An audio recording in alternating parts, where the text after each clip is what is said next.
Love this podcast? Support it and sponsor today. Simply head to auscastnetwork.com for details. In a world where everyone says hello, they dare to say, yeah, g'day. Yeah, g'day. Yeah, g'day. Yeah, g'day. Yes, good day. Yeah, G'day. G'day. Yeah, g'day. Yeah, Yes. yeah, good day. Wow, wow. Yeah, good day. G'day. Hey, yeah, g'day. Yeah, g'day, Tim. Yeah, g'day, Leon. Yeah, g'day, everyone. Yeah, g'day, everyone. Welcome to Yeah, G'day, the complete guide to Australia, where we are on the non-stop 24-hour Scott Morrison shit himself cast. Yeah. We've been doing a deep dive into just how much shit there was. On The answer is surprising.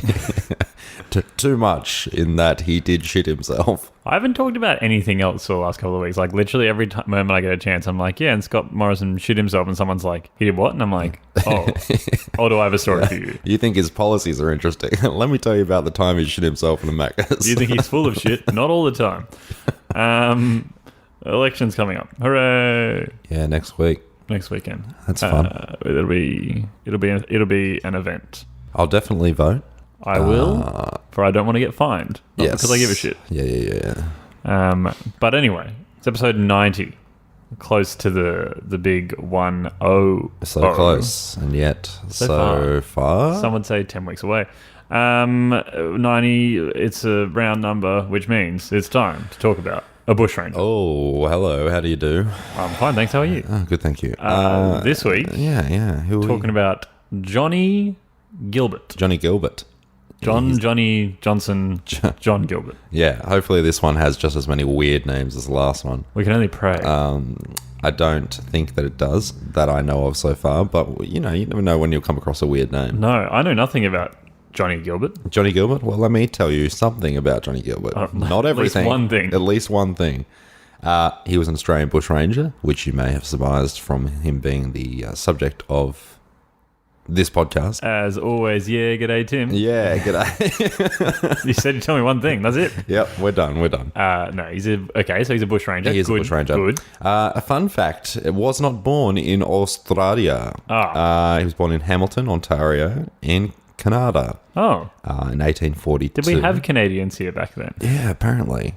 It was very odd. Interesting. Not everyone had Canadians, but some people had Canadians we had at this time. a small distribution of Canadians. Yeah. So his mum, Eleanor, died shortly after giving birth. His father, William, subsequently married a woman by the name of Eliza Cord, a girl only slightly older than his eldest surviving daughter, whose name is Eleanor. Oh. Wait, the daughter's name is Eleanor and he married someone called Eleanor? Yes. The oldest daughter was Eleanor. Uh-huh. His wife, Johnny's mum, was named Eleanor. Eleanor died. The mum, not the sister. No. She's the eldest surviving sister. And then he subsequently married Eliza. Oh, okay. I thought it was another Eleanor. Yeah.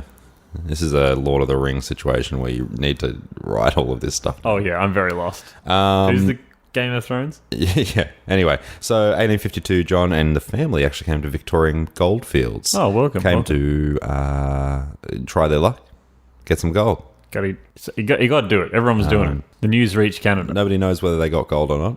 I'm sure they did. They had to have gotten something because they survived. They definitely didn't die. So they arrived on Port Phillip on board the Revenue in October 1852. We talked about Ben Hall. We did. And Gardner. What's Gardner? Frank Gardner. So they were kind of contemporaries with those guys at the time. Oh, yeah. They seem to have known them. Oh, the contemporary bushrangers. Yes. Yeah, right. So they knew each other. Yes, they did know each other. There's some suggestion that Johnny Gilbert came across with his uncle as well, John Davis. Eleanor. Yeah. You're never going to guess his name. No, John Davis. There's no mention of him as being a passenger on the Revenue, but the Dictionary of Australian Bushrangers asserts that Johnny Gilbert killed his uncle. Oh. 1854, Davis was found shot dead and a Joseph Roberts, which was an alias of Johnny Gilbert, was tried for Davis's murder but acquitted. Oh. Interesting. There can be only one, Yeah. John. Roberts was later tried again for horse stealing, as is the custom. You've got to steal a horse if you want to be a bushranger. Absolutely. He was said to be about 17 at the time. Davis was murdered at the Waverley Arms at Bondi Junction. Oh. Yeah. Okay. Nice spot for lunch, I'm sure, now. Yeah, so it seems that the Roberts name may have been an alias for Johnny Gilbert, but we're not sure. But the Gilbert family history doesn't include the names Roberts or Davis in Australia, so no one really Canada knows what's going on there. When he was only 12, he worked as a stable hand at Kilmore in Victoria for his sister Eleanor, the old... one of the and her new husband, John Stafford, before moving to Kiandra Goldfields in New South Wales. He's described as a smart man. I'm not a smart man, but he was. He could read and write. That makes him the smartest man in the town, I think. Yeah, and apparently he was quite jolly, also laughing quite a bit. He was also thin and an excellent horseman. All very strange things to have listed. Odd things, yes. He's smart. He Skinny. laughed a lot. He laughs a lot. Skinny, right. Likes horses. Yeah. Yep. He was a horseman. Half man, half horse. When he got to 18, we definitely know he fell under the influence of the bushranger who used the alias Frank Gardner, who we've discussed before. 1862, John Gilbert was first named as an accomplice of Gardner when they and two others held up a storekeeper. And just over a month later, Johnny was involved in another robbery, this time with Gardner and Ben Hall, so the two of them. Good. And from then on, Gilbert was identified as being involved in several hold-ups. And they were the inspiration for the movie The Three Amigos.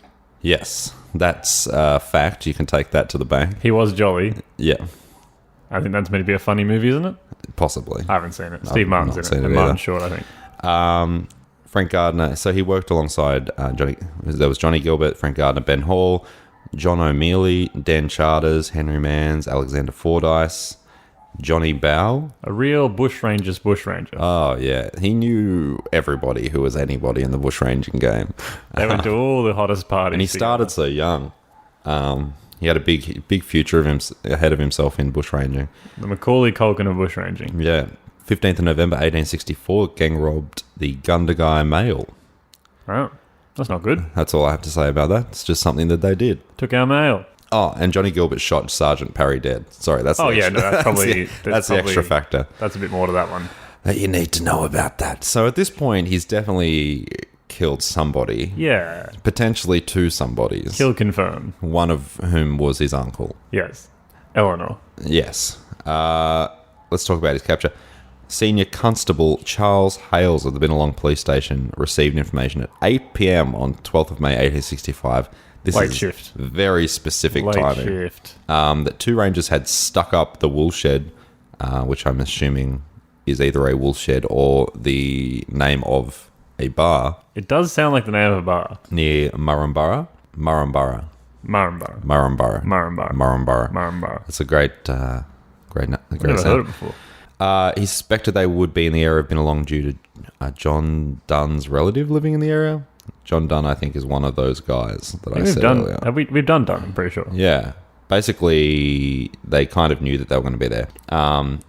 So they had troops out there watching for about an hour. It's raining to set the scene. Oh. They're out there in the rain.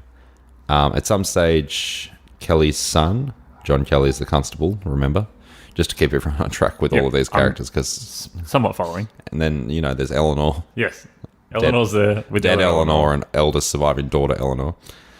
Approached the stockyards. Hales. Who's Hales? Now I've lost who all of these people are. Hales is the constable. Right. John Kelly He's the sergeant or something, wasn't he? is just a guy. Oh. No relation to the police. Yeah, no relation. He was drunk when he told him as well. That's a fun fact. Oh, he was the informant. He's the informant. Ah. So Hales' son. No. Fuck, this is confusing. Hales called him over. Yeah, John Kelly and his wife. Oh, this is I'm telling the story of how this happened. Oh. Are you? Not well. Yeah, are Not you sure well. about that? No, this is fucking confusing. Basically, hey, the guy's drunk. Yes. He tells them that they're there. Yes. At the woolshed. Let's just leave it at that. That's enough for me. Yeah, you don't need to know anymore. Okay, now I understand better. Good. Okay, so basically what happened is obviously they got the information. Yes. And as I said, John Dunn's relatives lived in the area. John Dunn's grandfather's name's John Kelly. Now I'm starting to get people in the right places now. The crime wall is making sense. So Constable Hale, I'm going to refer to him as Constable Hale now, just to keep everyone's... Keep his title Senior in check. Constable Hale. Oh, well, no. Gathered Constable John Bright and Michael King, went down to watch the Kelly house. They stayed there all night, didn't see anyone enter or leave.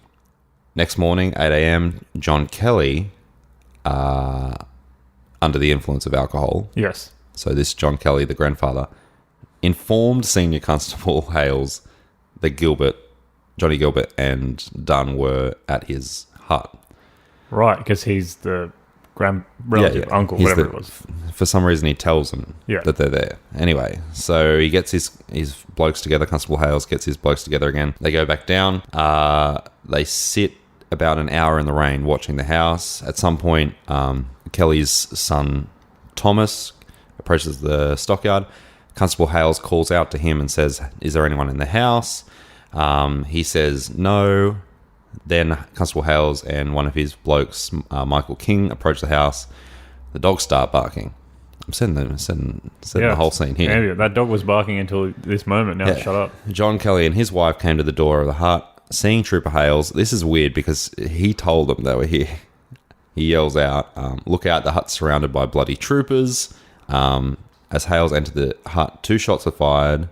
Hales immediately fired, ran to the front room of the hut, called out men, surround the hut. The bush rangers are inside, so we know they're in there now. Right. Hales then heard firing from the paddock at the end of the hut, ran out to the area, saw the bush rangers firing at Constables King and Hall, who were the 2 that he brought with him. Right. Kept up the fire as they got through a bush fence. I don't know what a bush fence is. Do you just mean a fence? Or do you mean a fence made of bushes? A fence in a bush, perhaps. Anyway, they got to the creek, took up position behind a large tree. Johnny Gilbert using his revolving rifle on Hales and Bright, but it misfired, so he didn't get him. Anyway, they take up positions, start firing. There's gunfire back and forth. Okay, then it seems that some kind of chase ensued. Right. They're running away. Constable Hales tells his man to run after them, chase them. Chase them for about 1.5 miles. Good run. This is a long run. Remember that guns are not very good back then either. Not at all. And I can't imagine it would be easy to try and load Police are these wearing things thick clothing as well. while you're running as well. That's got to be difficult. They chased, got exhausted, had to give up the pursuit. Dunn escaped, but was later caught and hanged. Oh. 19th March, 1866. Right. But he escaped on that day, but they later got him. Now, something I didn't mention is that during this firing, it seems that our good friend Johnny was hit. I think they ran past him, though. I'm not sure that they were 100% aware at the time. Anyway, they go back and they found him dead.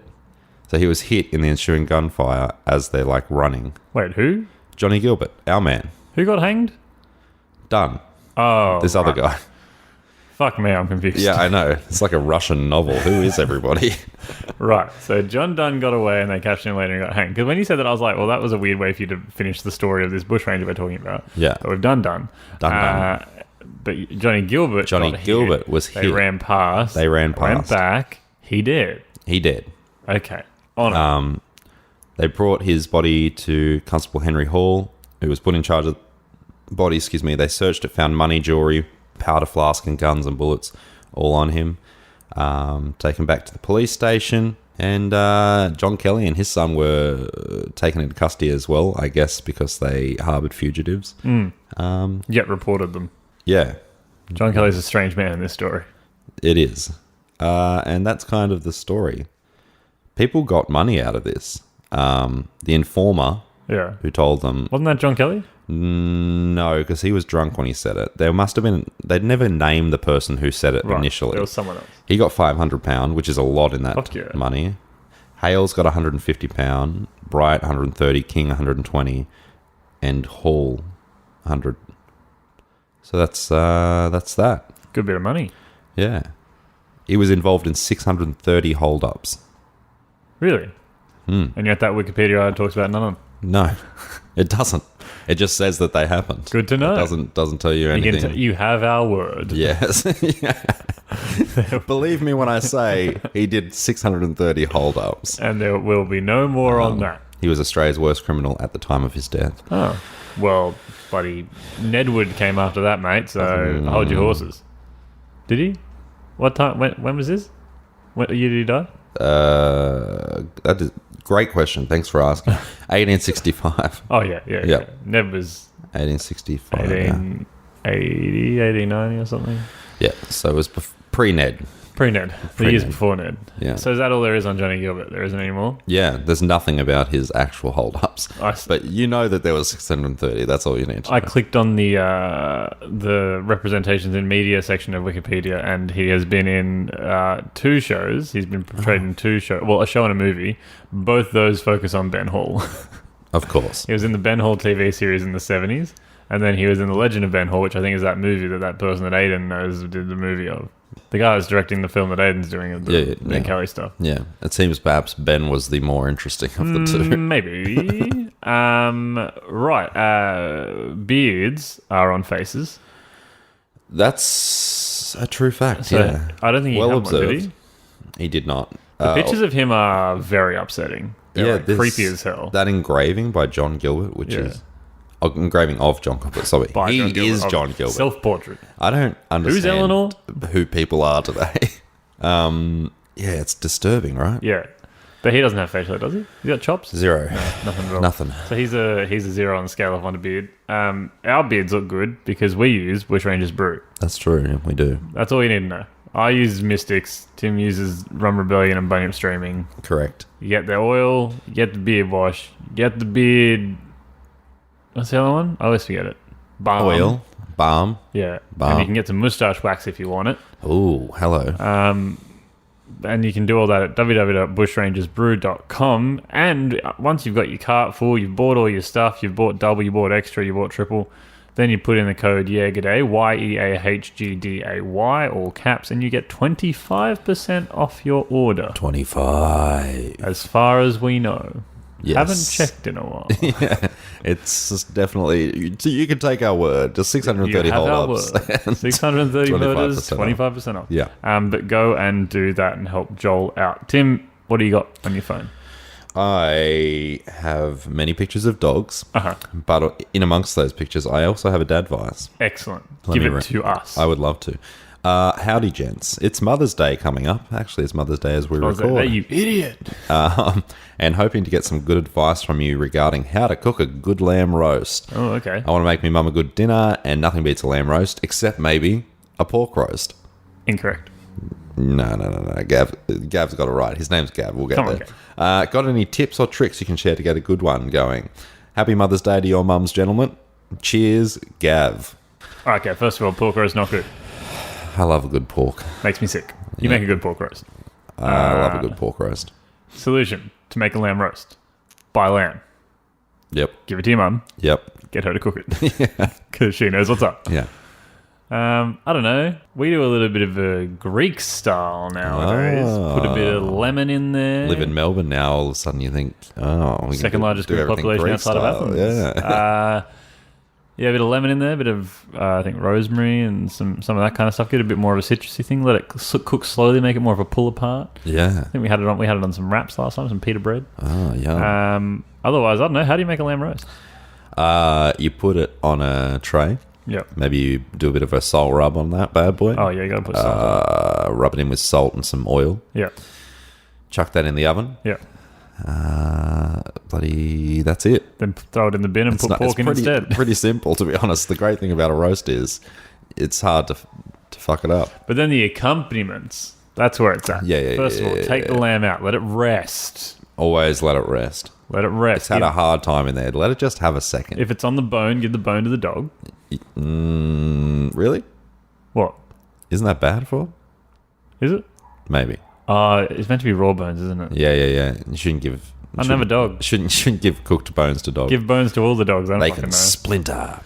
No, that's English Mutant Ninja Turtles. I'll throw the bone in the bin. Chuck it out. Chuck it out. You're never going to need that again. Kill it. Then use the juice in the pan to make gravy. Hey.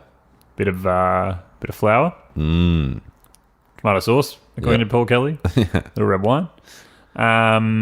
Get that going. Stir it. Don't stop stirring that. Never. Even when you're eating it, you need to be constantly stirring it. You got to constantly stir it. I remember being a child and having to stir the gravy and being like, I don't want to fucking do this. Yeah. Stir the gravy. No. And then, what are we thinking? Mashed potato is superior. It depends which road you want to walk down. You want to go mashed or you want to go good baked ones?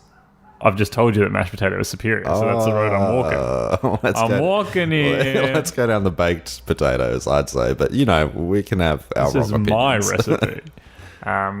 Mashed potato. Yep. Probably get some peas in there, because peas and mashed potato is a good combo, because then you just mix it in and you can pick them up. Hey, Maybe some roast carrot, because roast carrot is amazing. it's not bad, that's for sure. You could get some pumpkin on there or maybe some sweet potato, but I'm not their biggest fan. Don't love them. Then, I don't know, what else are you going to put? Maybe a bit of broccoli, maybe a bit of cauliflower. No thanks. Mate, it's a family meal. We'll try and have a nice... You gotta get your veggies. that off. And then definitely get some bread to sop up the gravy. Oh, yeah.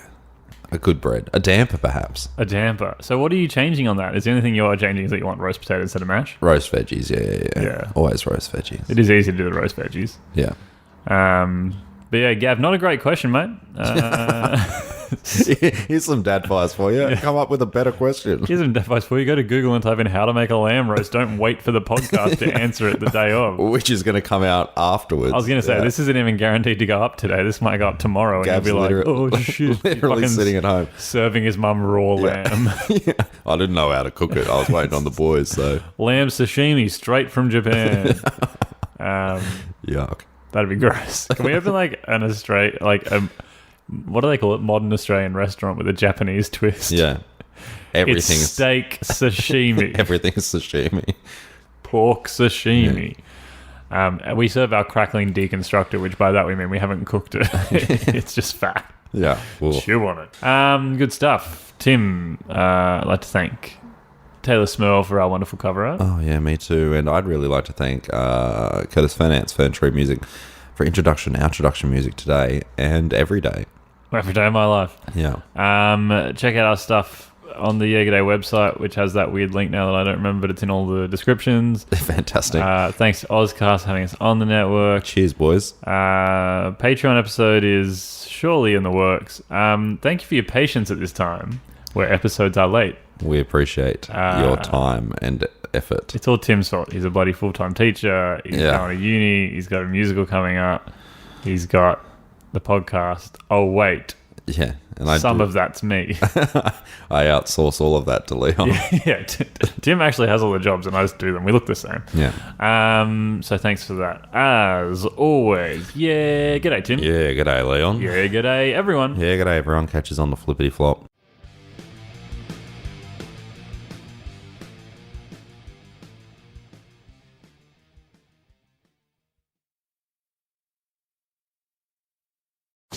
Love this podcast? Support it and sponsor today. Simply head to auscastnetwork.com for details.